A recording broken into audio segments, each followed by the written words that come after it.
झरा झरा रोवेली सीता ता सुनिए जितिया मैया होए मैया नहीं दिहने गोदी में लालनवा त कैसे व्रत राखी हो ए मैया नहीं दिहने गोदी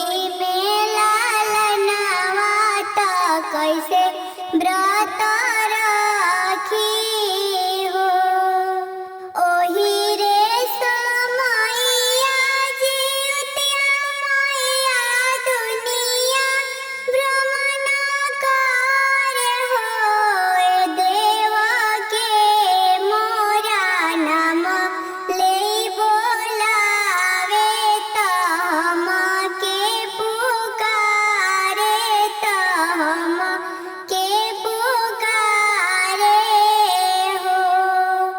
सोनावा के रथ चढ़ी जितिया मैया सीता आगे खड़ी भइली हो सीता कवन संकट तोरा पड़ले त हम के बोलावेलु हो ए सीता कवन संकट तोरा पड़ले त हम के बोलावेलु हो।